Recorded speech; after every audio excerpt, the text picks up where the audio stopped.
Hello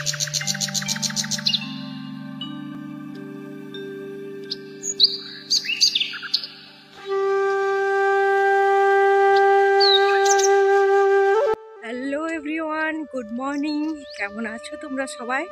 আশা করছি তোমরা প্রত্যেকেই খুব ভালো আছো আর সুস্থ আছো। আমিও বেশ ভালো আছি। আমি বনশ্রী, আমার এই ছোট্ট পরিবারে তোমাদের সবাইকে সাথে নিয়ে আজকের দিনটি শুরু করছি। তো দেখো, এখন বাজে সকাল 6:10 আর আমি চলে এসেছি একটু হাঁটতে। আর চারপাশটা এত কুয়াশা হয়েছে, প্রচণ্ড কুয়াশা, তবে অনেকটাই কম। অন্যান্য দিন তো এর থেকেও বেশি থাকে। আর আকাশে এখনও চাঁদা মামাকে দেখা যাচ্ছে। আর মাঠটা কিন্তু দেখতে ভীষণই খারাপ লাগছে, কারণ মাঠের সমস্ত ধান কেটে নিয়ে চলে গেছে। দেখতে একদমই বাজে লাগছে। তবে কিছুদিন পরে আবার কিন্তু সবুজ হয়ে যাবে, তার কারণ আবার চাষ রোয়ার প্রস্তুতি চলছে। এই যে দেখো, মাঠের মধ্যে আঙুর লাগিয়ে দিয়েছে, যাতে করে ওই খড়ের যে লাড়াগুলো থাকে সেগুলো যাতে পুড়ে যায়। মানে পুড়ে যায় বলতে কি, মানে নাঙল করার সময় যাতে খুব একটা কাদোটা করতে সমস্যা না হয়, সেই কারণে। দেখো বন্ধুরা, এই যে আমার গন্তব্যস্থল, এই যে আসুদ গাছ, এই আসুদ গাছ পর্যন্ত হাঁটতে আসি।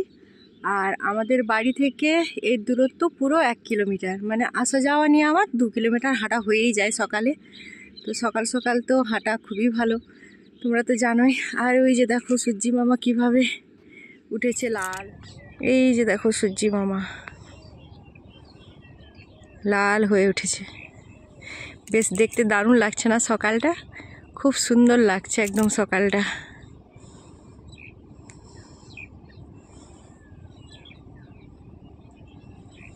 দারুণ সুন্দর লাগছে। আর ওই দিকে চাঁদু মামাও এখনো পর্যন্ত আকাশে আছে, দেখতে পাচ্ছ তোমরা। এই যে চাঁদু মামা, কত পাখি উড়ে যাচ্ছে, শালিক পাখি। তো সকালের পরিবেশটা সত্যি দারুণ, গ্রামের পরিবেশ বিশেষ করে। আর পুরো মাঠ, একদম মাঠটা দেখতে খারাপ লাগছে, তবে কিছুদিন পরে আবার মাঠ সবুজ হয়ে যাবে। আর সেই সময়টা দেখতে তো সবথেকে বেশি ভালো লাগে, কারণ তখন হালকা হালকা মিষ্টি মিষ্টি একটা বাতাস থাকে, ঠান্ডা বাতাস, তার উপরে সবুজ মাঠ, দেখতে কিন্তু দারুণ লাগে। বন্ধুরা, বাড়ির দিকে যাওয়া যাক, কারণ বাড়িতে তো অনেক কাজ পড়ে আছে। তো এক সময় তোমাদের সাথে শেয়ার করেছিলাম সবুজ মাঠ, তারপর সোনালি মাঠ, আর এখন একদম ফাঁকা মাঠ। তবে আবার কিছুদিন পর আবার সবুজ হয়ে যাবে। তো চলো বাড়ির দিকে যাওয়া যাক। আর বাড়ি যেতে যেতে তোমাদের সাথে এখন রাখছি। তো গান শুনতে শুনতে এলাম, আবার গান শুনতে শুনতে যাব, তারপর বাড়িতে গিয়ে আবার তোমাদের সাথে কথা বলছি। অনুপ জলাটার ভজনগুলো আমার শুনতে খুব ভালো লাগে, সেগুলো শুনতে শুনতেই চলে আসছি। তো চলো সাথে থাকো, ব্লগটা কন্টিনিউ দেখতে থাকো। আশা করছি অন্যান্য দিনের মতো আজকের ব্লগটিও তোমাদের খুব ভালো লাগবে। এই যে দেখো, মাঠে জল পাওয়ানো হয়ে গেছে তলা ফেলাবে বলে। চলো ঠিক আছে। পুকুরের জলের ওপর সূর্যের প্রতিচ্ছবিটা বেশ সুন্দরই লাগছিল। আর তারপর দেখো এখানে এই ফুলগুলো না এই সময় হয়, এটা কি গাছ কি ফুল জানি না, তো দেখতে ভালো লাগলো, তাই তোমাদের সাথে একটু শেয়ার করে দিলাম। তো বাড়িতে এসে একটু চা বানিয়ে নিচ্ছি। তো আজকে কিন্তু দুধের চা করছি, তো গাঢ় গাঢ় দুধ দিয়ে, একদম শুধুই দুধ দিয়েই চাটা করছি, তো একটু জল দিইনি। আর তোমাদের দাদাভাই কিন্তু দুধ চা খেলে শুধুমাত্র দুধ দিয়েই খায়, মানে জল দেয় না, তো জল দিলে তার ভালো লাগে না। তো যাই হোক, এই যে দেখো গাঢ় গাঢ় করে এখন একটু দুধ চা করে নিলাম, আর সাথে একটু মুড়ি, আর গতকাল রাতে ভেজেছিলাম বেগুনি, তো সেই বেগুনি ছিল, তো বেগুনি মুড়ি আর 1 কাপ চা নিয়ে বসে পড়লাম এখন চা খেতে। তো তারপর এই যে দেখো, তোমাদের দাদাভাই ধান আকুর করতে দিয়েছিল। তো এটা হচ্ছে বোরো ধানের বীজ। তো এটা হচ্ছে, মানে আজকে ভেবেছিলাম হয়তো হবে না, কিন্তু আজকেই আকুর হয়ে গেছে, বেশ সুন্দর আকুরগুলো হয়েছে। তো এগুলো সব ফেলাতে যাবে, তো সেই জন্য তোমাদের দাদাভাইয়ের সাথে আমি একটু হেল্প করে দিচ্ছিলাম। তো ওই আকুরগুলো তো জড়িয়ে যায়, সেগুলোকে হাতে হাতে করে একটু করে ছাড়িয়ে দিতে হয়, নাহলে কিন্তু যেখানে ছড়াবে এক জায়গায় অনেকগুলো ধান পড়ে যাবে, সেই জন্য একটা একটা করে ছাড়িয়ে দিতে হয়। তো এই যে বস্তার মধ্যে আকুর করতে দিয়েছিল, আর বস্তাটার মধ্যেও কিন্তু অনেক জড়িয়ে গেছে। তো সেগুলো এখন দুজনে মিলে ছাড়িয়ে নিচ্ছি।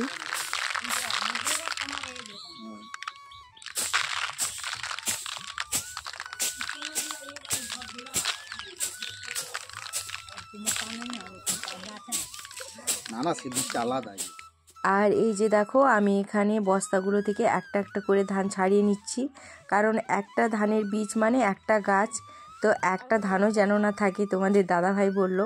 আর ওর সাথে কাজ করা মানে মাথা খারাপ হয়ে যাবে, এত নিখুঁতভাবে কাজ করে, এত খুঁতখুঁতে। তো যাই হোক, এখন দেখো আমি ছাড়িয়ে নিচ্ছি, তো একটাও যেন না ধান থাকে সেইভাবেই আমি ছাড়াচ্ছি।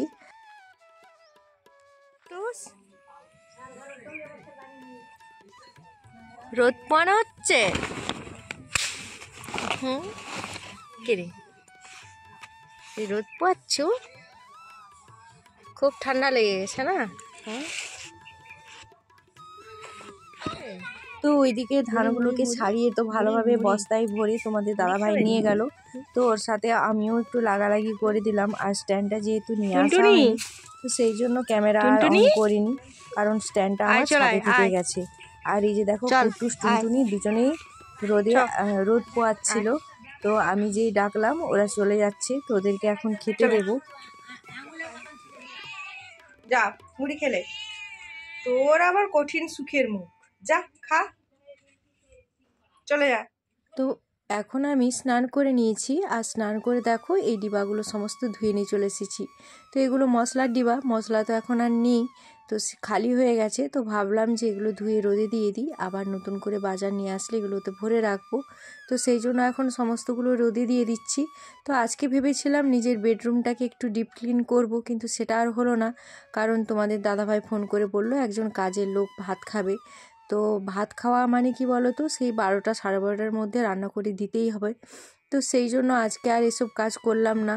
তো শুধুমাত্র এই ডিবাগুলো ধুলাম, আর রান্নাঘরটাকে একটু ঝুলটাকে ঝেড়ে নিয়েছি, তো এটা অফ ক্যামেরাতেই করে নিয়েছি।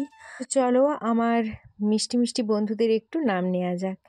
তো যে সকল বন্ধুরা আমার ব্লগে কমেন্ট করেছো, যেমন বিন্দাস কাপেল আইডি থেকে এক বোনু কমেন্ট করেছো, দিদিভাই গোলাপ ফুলের কালারটা খুব সুন্দর, খুব ভালো লাগলো।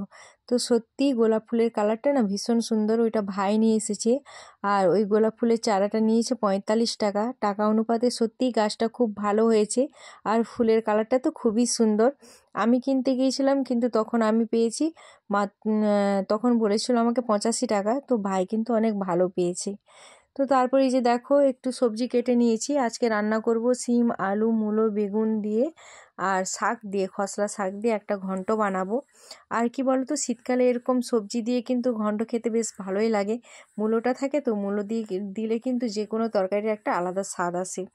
তো তারপরে এই যে আর হবে চিকেন, তো আজকে কিন্তু এটা কেনা চিকেন নয়, এটা হচ্ছে বাড়িরই। তো আমাদের ভাইয়ের তো মুরগির ফার্ম আছে, তো এই ফার্মেরই মুরগি একটা মেরেছে, আর হচ্ছে সেটাই এখন রান্না করব। তো আজকে কিন্তু 3 ঘরেই রান্না হচ্ছে, মানে 3 জনের বাড়িতেই আজকে মাংস হচ্ছে। তো এখন দেখো প্রথমে নুন হলুদ মাখিয়ে নিলাম, তারপর একটু আদা আর একটু পেঁয়াজকে বেটে মাখিয়ে নিলাম, তো তার উপরে একটু কাঁচা সরষের তেল মাখিয়ে নিচ্ছি। তো আজকে রান্নাটা কিন্তু একটু অন্যরকমভাবে করব। এই যে দেখো চিকেনটাকে আমি ম্যারিনেট করে রেখে দিলাম, তো আজকে কিন্তু আমি গোটা রসুনের রান্না করব। তো আজকে কোনো রসুন বাটাবাটি করব না, একদম গোটা গোটা রসুনকে দিয়েই আজকে মাংসটা রান্না করব। আর এই রেসিপিটা আমাকে বলেছিল আমার ছোট বোন, তো ও বলেছিল এইভাবে রান্না করলে নাকি খেতে খুব ভালো হয়। তো সত্যি কথা বলতে আমি তো কোনোদিনও রান্না করিনি, আজকে প্রথম রান্না করেছিলাম, আর খেতেও কিন্তু খুব দারুণ হয়েছিল, দুর্দান্ত লাগছিল খেতে।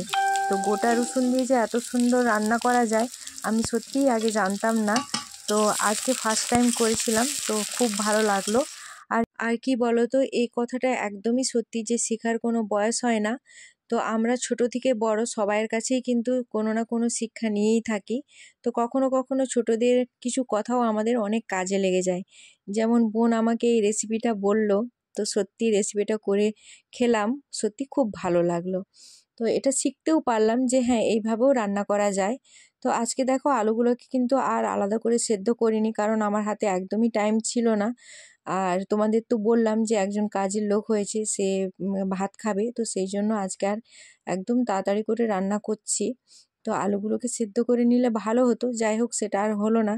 তো একটু সময় নিয়ে করলে কিন্তু আলু সেদ্ধ হয়ে যাবে। তো এখন চিকেনটাও দিয়ে দিলাম।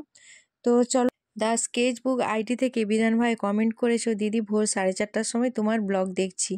তো সত্যি কথাটা শুনে ভীষণই ভালো লাগলো যে তুমি তোমার ব্যস্ততম সময় থেকে সময় বের করে আমার জন্য ভোরবেলা উঠে ব্লগ দেখছো। তো খুব ভালো লাগলো। আর তোমার জন্য রইলো ভাই অনেক অনেক ভালোবাসা, তুমি খুব ভালো থেকো। তো তারপর রঙ্গোলি ব্লগ থেকে শ্রাবণী কমেন্ট করেছো, খুব ভালো লাগলো ভিডিওটা। আর একজনের নাম তো না নিলেই নয়, সেটা হলো সঞ্চিতা বনু। প্রতিদিনের আমার ভিউয়ার্স, প্রতিদিন সুন্দর সুন্দর কমেন্ট করে আর আমাকে অনেক মোটিভেট করে। তো সঞ্চিতা বনুর জন্যই রইলো অনেক ভালোবাসা। তারপর আরও দুজন কমেন্ট করেছে, তৃষিতা আর মধুশ্রী মহাপাত্র। তো এই দুজনেই কিন্তু আমার বোন, আর এই দুজনই মানে সুন্দর কমেন্ট করেছে। তো যাই হোক, কমেন্টগুলো না আমি যখন ভিডিও এডিট করছিলাম তখন তো আমার মনে নেই যে কি কমেন্ট করেছে, তাই জন্য আর বলতে পারলাম না। তবে সত্যি কথা বলতে একটা জিনিস ভীষণভাবে ভালো লাগে, যেটা হলো যে যখন নিজের মানুষদের আপনজনদেরকে পাশে পায় তখন যেন কাজ করার ইচ্ছা অনেক অনেক গুণ বেড়ে যায়। তো তখন কোনো বাধাই আর বাধা বলে মনে হয় না। তো এই যে দেখো, এদিকে রান্না হয়ে গেছে আর কাকু চলে এসেছে খেতে। তো সেই জন্য কাকুকে খেতে দিয়ে দিলাম আর আমাদের জন্য একটু ধনেপাতা দিয়ে দিলাম। তো কাকু খায় না মাংসতে ধনেপাতা, সেই জন্য আর কাকুকে দিলাম না। তো আমাদের জন্য একটু ধনেপাতা দিয়ে দিলাম। সত্যি কথা বলতে আমি আমার এই ইউটিউব জার্নিটাতে যেভাবে আমি আমার আপনজনদেরকে পাশে পেয়েছি, জানি না কতজন এইভাবে আপনজনদের সাপোর্ট পায়। আমি কিন্তু আমার পরিবার, আমার শ্বশুরবাড়ি, আমার বাবার বাড়ি সব্বাইয়ের কাছ থেকে কিন্তু ভীষণভাবে সাপোর্ট পেয়েছি। আর সাপোর্ট পেয়েছি বলেই হয়তো আমি এই জায়গায় আসতে পেরেছি। তো তাদের প্রত্যেকের কাছে আমার কৃতজ্ঞতার শেষ নেই। সত্যি আমি চিরকৃতজ্ঞ তাদের কাছে যে তারা আমাকে এইভাবে সাপোর্ট করে যাচ্ছে। দুপুরের খাওয়া দাওয়া, বিকেলের কাজকর্ম সবটাই কিন্তু অফ ক্যামেরাতে সেরে নিয়েছি। আর এখন বাজে সন্ধ্যে 6টা। তো অদ্রিজা তো আজকে নেই, সোহম একা এসেছিল, ওকে পড়িয়ে দিয়েছি। তো তারপর এই যে সন্ধ্যেবেলা বসেছিলাম, তো ভাবলাম কি করব। তারপর এই যে একটা ফটো এসেছিল একটা, মানে অনলাইনে নিয়েছিলাম, তো তারই খাপটা পড়েছিল। তো সেই খাপটা দিয়ে দেখো একটা এই যে এটা বানিয়েছি, তোমাদের দাদা ভাইয়ের নাম আর আমার নাম লেখা আছে। তবে ওটার ডেকোরেশন এখনও অনেক বাকি আছে। তো কেমন হয়েছে তোমরা অবশ্যই কমেন্ট করে জানিও। তো তারপর নিচে এসে দেখো একটু চা বানিয়ে নিচ্ছি, আদা চা করব। তো দুধ দিয়ে না, এমনি লিকার চা করব। তো তোমাদের দাদাভাই বললো লিকার চা খাবে, তো সেই জন্য একটু চা করে নিচ্ছি। আমার পরিবারের যে সকল বন্ধুরা এখনও পর্যন্ত আমার সাথে আছো, তো তাদের জন্য রইল অনেক ভালোবাসা। তোমাদের এই ভালোবাসা, এই আশীর্বাদ যেন আমি সবসময় আমার পাশে পাই, এটুকুই তোমাদের কাছে আমার অনুরোধ। কারণ তোমাদের ভালোবাসা আর আশীর্বাদ ছাড়া কিন্তু কোনো কিছুই সম্ভব নয়। তো তাই এটাই বলবো যে তোমরা আমার সাথে থেকো, আমার পাশে থেকো, আর এইভাবেই আমাকে সাপোর্ট করে যেও। তো চলো বন্ধুরা, সন্ধ্যের চায়ের সাথে আমি আমার আজকের ব্লগটি শেষ করছি। তো আজকের ব্লগটি তোমাদের কেমন লাগলো অবশ্যই কমেন্ট করে জানিও। তো চলো, আবার দেখা হচ্ছে আগামী একটি নতুন ব্লগের সাথে। সবাই ভালো থেকো, সুস্থ থেকো, নিজের খেয়াল রেখো, নিজের পরিবারের খেয়াল রেখো। তো চলো, আজকের মতো টাটা, বাই বাই, শুভ সন্ধ্যা।